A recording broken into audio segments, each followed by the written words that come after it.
Cela fait 600 jours que j'investis et aujourd'hui je te partage mon parcours, mes expériences et mon apprentissage à travers ce parcours. Tout d'abord, pourquoi j'ai commencé à investir en bourse? Tout simplement parce que j'ai appris sur certains livres que l'investissement était un levier d'enrichissement à long terme. Cela me fait prendre conscience qu'il est possible de faire travailler son argent pour financer d'autres projets, voire une retraite anticipée, et que l'investissement va développer mon patrimoine mois après mois, année après année. Si tu me connais pas, je m'appelle Gaël, je suis étudiant en alternance en master. Je te partage sur cette chaîne mon parcours en investissement et un futur side business. Donc si tu ne veux rien rater, n'hésite pas à t'abonner. Alors tout commence le 20 avril 2022 lorsque j'ouvre mon PEA pour prendre date afin de bénéficier de la fiscalité avantageuse au bout de 5 ans. Pour ceux qui ne connaissent pas encore la fiscalité sur les PEA, je vous invite à vous renseigner sur le sujet parce que c'est très intéressant. Lors de cette ouverture, je n'avais aucun plan d'investissement clair et précis. Je commence tout juste à me former sur le sujet via des vidéos YouTube et des blogs. Malheureusement, je pourrais pas vous partager l'historique avant 2023 étant donné que je n'ai pas pu le récupérer. Le constat suite après ces 6 mois de premier investissement n'est pas très joyeux puisque l'évaluation de mon portefeuille est estimée à 400 €. J'ai pu retrouver l'historique des mois suivants et je vais vous le partager directement afin que vous puissiez en apprendre beaucoup plus sur mon parcours et que vous ne fassiez pas les mêmes erreurs que moi. En janvier 2023, je fais un premier virement d'une centaine d'euros. Dans mon portefeuille, j'avais des actions Orange, des ETF PEA Monde, un S&P 500 et autant vous dire que c'était très diversifié et le stock picking sur l'action Orange ne servait strictement à rien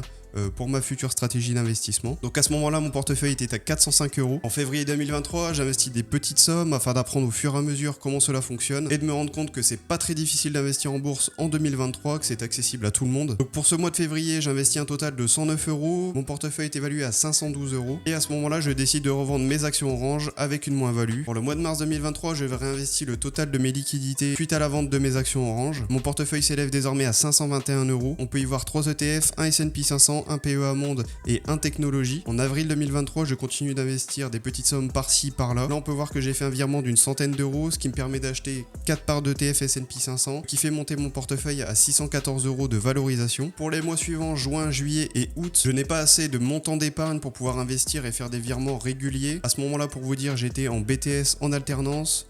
Mon salaire oscillait autour des 900 €, ce qui me permettait tout juste de couvrir mes dépenses liées à ma vie quotidienne, à mon logement. On peut constater que lors de ces 3 mois, j'ai fait une petite plus-value, ce qui fait passer mon portefeuille de 610 € à plus de 670. C'est seulement en septembre 2023 que je décide de faire un petit virement d'une cinquantaine d'euros. Malheureusement, le fait que je n'ai pas assez de liquidité pour faire un passage d'ordre me bloque sur plusieurs mois d'affilée. Lors du mois d'octobre et de novembre 2023, je ne peux malheureusement pas acheter de nouvelles parts d'ETF. Malgré ça, mon portefeuille continue de faire de petites plus-values mois après mois. Jusqu'au mois de décembre 2023, mon portefeuille atteint les 755 € sans faire aucun virement plusieurs mois de suite. Et c'est au mois de janvier 2024 que les mois précédents m'ont fait prendre conscience qu'il est possible d'investir sur le long terme, d'investir de petites sommes sans effort. J'avance aussi dans l'apprentissage des finances personnelles et de l'investissement en lisant plusieurs livres sur le sujet. À ces apprentissages, j'ai pu me créer un budget mensuel avec des tableaux afin de suivre mon épargne, mon taux d'épargne et de pouvoir traquer mes investissements sur le long terme. De plus, j'ai une augmentation de mon salaire en alternance étant donné que je passe en Bac+3, donc en niveau licence. Cette augmentation de salaire va permettre à mon épargne d'évoluer.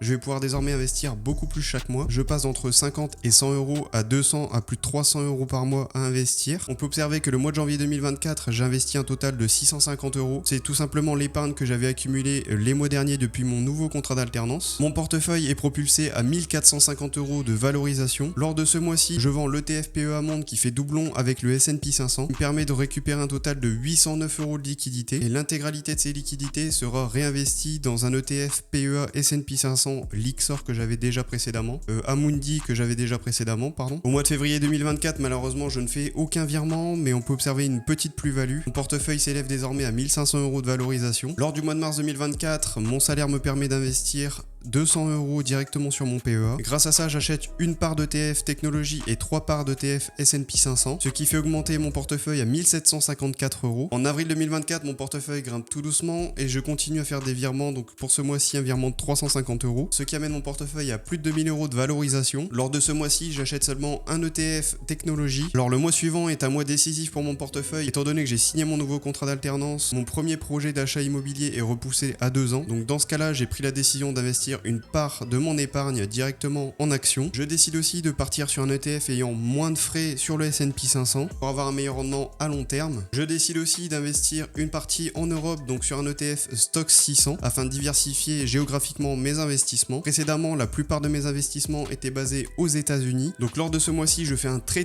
gros virement de plus de 5000 euros, ce qui amène mon portefeuille à plus de 7000 euros de valorisation. En juin 2024, je réalise une très belle plus-value de plus de 500 euros en un seul mois. Je réalise un virement d'une centaine d'euros, ce qui me permet de racheter des parts d'ETF S&P 500. Désormais, mon portefeuille est arrivé à 7519 euros de valorisation. Au mois de juillet 2024, je réalise un virement de 350 euros, ce qui me permet de racheter 15 ETF Stoxx 600 et 4 ETF S&P 500. Mon portefeuille désormais s'élève à 7832 euros. Alors depuis que je fais cette vidéo, désormais mon portefeuille a dépassé les plus de 8000 euros. J'ai désormais établi une stratégie d'investissement claire et précis et à long terme en diversifiant mes investissements et en investissant de manière passive. Ce qu'il faut savoir, c'est qu'avant de commencer tout ça, j'étais entièrement débutant, je n'avais jamais investi de ma vie, j'avais donc zéro connaissance dans ce sujet. Je pensais que l'investissement en bourse était seulement réservé aux personnes expertes dans le sujet et professionnelles et qu'il fallait énormément de connaissances pour pouvoir y investir. Désormais, grâce à cette expérience, j'ai pu passer de total débutant à investisseur régulier ayant un plan et un objectif long terme précis et clair. Si tu souhaites suivre mes investissements, n'hésite surtout pas à t'abonner à la chaîne, je partage mois après mois, année après année mes résultats.